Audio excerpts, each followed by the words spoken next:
হুম। ওম ওং সংঘর্ষদম সংবদদম সংবমানাংশি জ্ঞানতম দেবাভাগম যথা পূর্বে সঞ্জননা উপাস্যতে।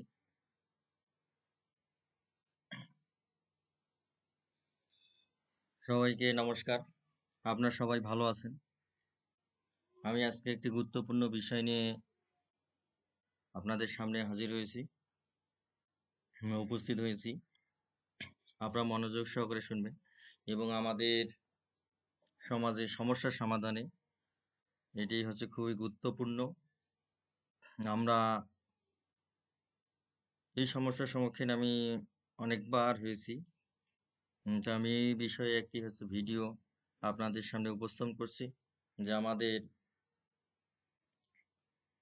জনন এবং মরণে পরপর যে অসুখগুলো হয়, একটা জন্মের পর একটা জন্মের যে অসুখ, একটা মরণের পর একটা যে মরণের অসুখ, বা জনন অসুখ এবং মরণ অসুখ পরপর সংঘটিত হলে কখন আমরা হচ্ছে শুদ্ধ হব বা কখন আমরা হচ্ছে কর্ম সেই কর্মটা সম্পন্ন করব, সে বিষয়ে আমি আপনাদের সামনে আলোকপাত করছি। আমি হচ্ছে কুসুম সংহিতার সাহায্যে সেটা হচ্ছে আপনাদের সামনে যুক্তিতর্ক উপস্থিত করব। আপনারা মনোযোগ সহকারে সেটি দেখবেন।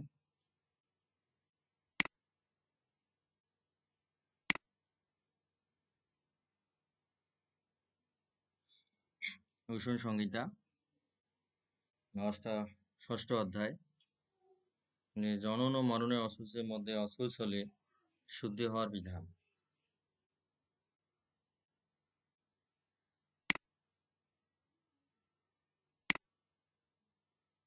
আমি আগে মূল বিষয়টাই হচ্ছে আলোচনা করি, যে এখানে তিনটি শব্দের হচ্ছে ব্যবহার প্রয়োগ বা প্রয়োগ হয়েছে, যে পূর্ব অর্ধপাতী, পূর্ব অর্ধপাতী অর্থাৎ আছে প্রথম অসুচ অর্ধেক বা অর্ধেকের কম হলে, প্রথম অসুচ অর্ধেক বা অর্ধেকের কম যদি হয়, তাহা হইলে দ্বিতীয় অসুচ প্রথম অসুচের দিনে সমাপ্ত হবে।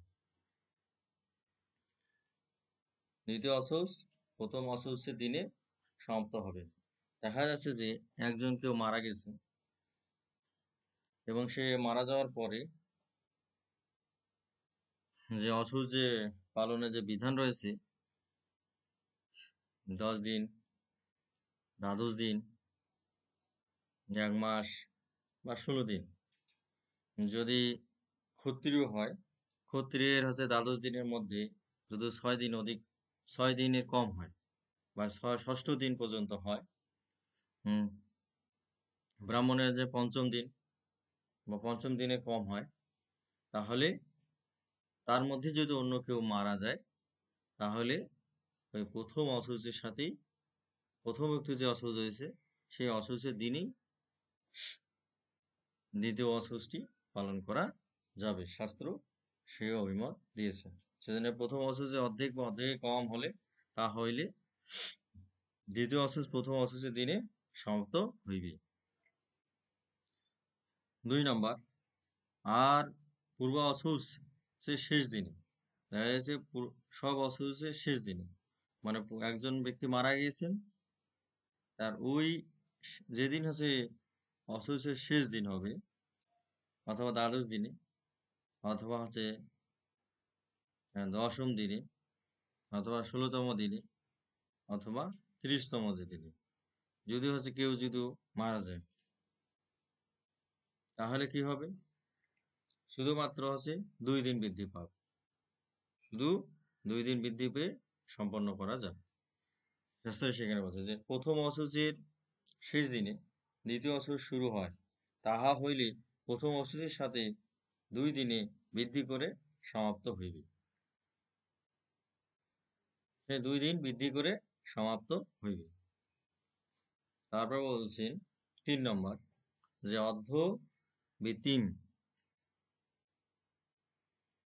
অর্ধবৃত্তি মত, অর্থাৎ যাহার অর্ধভাগ অতীত হইয়াছে, মানে অর্ধেক দিন পার হয়েছে, অসুচের অর্ধেক দিন পার হয়েছে। সেজন্য যে প্রথম অসুচ অর্ধেকের বেশি দিন হয়, তাহলে দ্বিতীয় অশৌচের সমাপ্তির দিনে সমাপ্ত হইবে। এখন আমরা হচ্ছে শাস্ত্র দেখি যে উষণ সংহিতা। উষণ সংহিতার আমরা 18 নম্বর যে শ্লোক রয়েছে এখান থেকে যদি শুরু করি, যে ব্রাতাদেশাৎ স্বপিণ্ডানাম গর্ভ সর্বস্ব পাতত গর্ভ গর্ভ অস্যুত হোরাত্ম স্বপিণ্ডে অতি অন্ত নির্গুণে যথা চারণ জ্ঞাতই তীরাত্মা দিতি নির্ণয় সুতকে ইয়াদি শ্রুতিশ্চ মরণে বা গতির্ভবেত শেষে নৈব ভবেৎ শুদ্ধি রহস্যেন ধীরাত্মকম মরণ উৎপত্তি যোগে তু মরণ সমাপীয়তে অঘবিদ্ধিম অদা অশৌচম উদ্ধম চেতু তেন শুদ্ধতি। আমরা হচ্ছে 18, 19 এবং 20 নম্বর শ্লোক আমরা দেখতে পেলাম উষণ সংহিতার হচ্ছে 6ষ্ঠ অধ্যায়ের, এবং 21 নম্বর শ্লোক 22 নম্বর শ্লোক আমরা দেখছি দেহান্তর্গত শ্রদ্ধা সুতকম সবমেব বা তাবৎ প্রত্যয় অশৈষ যাবশেষ সমাপীয়তে অতীতে সুতকে পক্তম স্বপিণ্ডানাম তীরাত্মকম তথৈব মরণে সনমুদ্ধম সংবৎসরবতী বেদাংশ ইয়াস্থ অধীয়ান ন ভবেৎ বৃত্তি কর্ষিত সদ্য শৌচম ভবেদস্য সর্বাবস্থাসু সর্বথা স্ত্রী নাম সংস্কৃতা নাস্তু প্রদানাৎ করত পিতু সম্বিন্টানাম তীরাত্ম সৎ সংস্কার ভর্তুরেব স অহস্ত অদ দত্ত কন্যা নাম অশৌচ মরণেসিত। আমরা 21 নম্বর শ্লোক পর্যন্ত এখানে আমরা অনুবাদ আছে দেখতে পারি। এখানে বলছে যদি জনরশৌচের মধ্যে অন্যান্য জনরশৌচ হয় অথবা মরণশৌচের মধ্যে অন্যান্য গুরু মরণশৌচ হয়, তাহা হইলে এই যে পূর্ব অর্ধপাতি দ্বিতীয় অশৌচ প্রথম অশৌচের অবশিষ্ট দিন দ্বারা শুদ্ধ হইবে।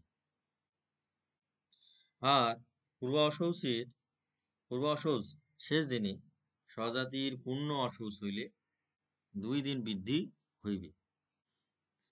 মরণশৌচ এবং জনরশৌচের পরস্পর সংস্পর্শ হইলে মরণশৌচ দ্বারা সেই অশৌচের সমাপ্তি হইবে।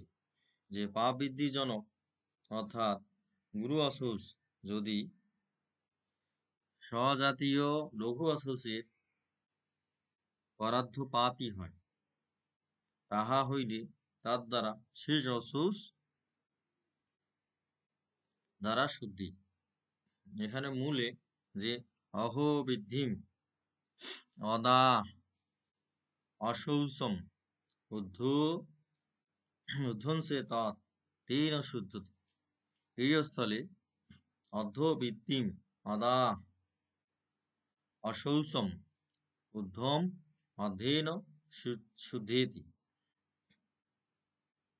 এই পাঠেও দেখিতে পাওয়া যায় যে অর্থাৎ ইহার অর্থ যে অর্ধবৃত্তি মত অর্থাৎ যাহার অর্ধভাগ অতীত হইয়াছে অশৌচে সেই তৎকাল জাত দ্বিতীয় গুরু অশৌচ দ্বারা শুদ্ধি হইবে, অর্থাৎ দ্বিতীয় অশৌচের সহিত মিলিত হইয়া তাহার স্থিতিকাল পর্যন্ত স্থায়ী হইবে।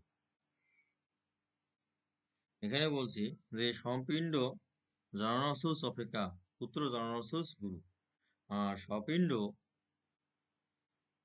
মরণসুস অপেক্ষা গুরু মরণসুস গুরু। মূলস্থ এই বচন কিংবা স্মৃতি অন্তরের এইরূপ বচন ও ব্যবস্থা দেখিয়াই যদি জননাসুসের মধ্যে অন্য গুরু জননাসুস হয় ইত্যাদি স্থলে গুরুপদ ব্যবহার করিলাম। আমি এই সারাংশটি অনেক আগেই বলেছিলাম, সেটা আবার একবার বলছি। যদি প্রথম অসুস অর্ধেক বা অর্ধেকের কম হয় তাহলে দ্বিতীয় অসুসের দিনই অসুসটি সমাপ্ত হইবে, এবং প্রথম অসুস সেই শেষ দিনে যদি দ্বিতীয় অসুস শুরু হয় তাহলে দ্বিতীয় অসুসটি প্রথম অসুসের 2 দিন বৃদ্ধি করিয়া সমাপ্ত করতে হবে। যে অর্ধবৃদ্ধি মত অর্থাৎ যাহার অর্থ অর্ধভাগ অতীত হইয়াছে, যদি প্রথম অসুস অর্ধেকের বেশি দিন হয় তাহলে দ্বিতীয় অসুসের সমাপ্তি দিনে সমাপ্ত করতে হবে। সবাইকে নমস্কার। আমি মনে করি আপনাদের এই বিষয়গুলি আমি এবং একটি সুষ্ঠু সমাধান দিতে পেরেছি। আপনারা সবাই ভালো থাকবেন, সুস্থ থাকবেন এবং সমাজে কোনো ধরনের বিশৃঙ্খলা তৈরি করবেন না, শাস্ত্র অনুযায়ী কাজ করেন। ওম তৎসৎ। এবং আমি আপনাদের মূল শাস্ত্রটি প্রদর্শন করতেছি। এই যে আমাদের যে মূল শাস্ত্রটি রয়েছে, যে এই যে উষণ সংহিতা, এখান থেকে আমি আপনাদের এই যে 6ষ্ঠ অধ্যায়, উষণ সংহিতা 6ষ্ঠ অধ্যায়, এখান থেকে আমি আপনাদের বিষয়টি প্রদর্শন করেছি। উষণ সংহিতা পৃষ্ঠা নাম্বার 325, অধ্যায় 6ষ্ঠ। আমরা এই যে 6ষ্ঠ অধ্যায় হে দ্বিজগণ, পণ্ডিতেরা বলিয়া থাকেন যে সপিণ্ডের মধ্যে কাহারও জন্ম মৃত্যু হইলে ব্রাহ্মণ দিকে 10 অসুস অতি হইতে হইবে। অসুজি নিত্যকর্ম অসুস বিধি এখানে দেওয়া আছে। আমি আপনাদের এখান থেকে পাঠ করে শোনালাম।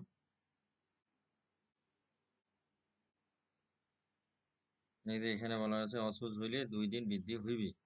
এখানে যে যদি জননাসুসের মধ্যে অন্যান্য জননাসুস হয় অর্থাৎ মরণাসুসের মধ্যে অন্যান্য গুরু মরণাসুস হয় তাহলে এই যে পূর্বার্ধ পাতি দ্বিতীয় অসুসের প্রথম অসুসের অবশিষ্ট দিন দ্বারা শুদ্ধ হইবে। আর যদি পূর্বাবসুসের শেষ দিনে স্বজাতির পূর্ণ অসুস হইলে 2 দিন বৃদ্ধি হইবে। মরণাসুস এবং জননাসুসের এই যে পরস্পর সাংঘর্ষিক যদি হয়, যে সংঘর্ষ হইলে মরণাসুস দ্বারা সেই অসুসের সমাপ্তি হইবে। যে এই যে পাপ বৃদ্ধিজনক অর্থাৎ গুরু অসুস যদি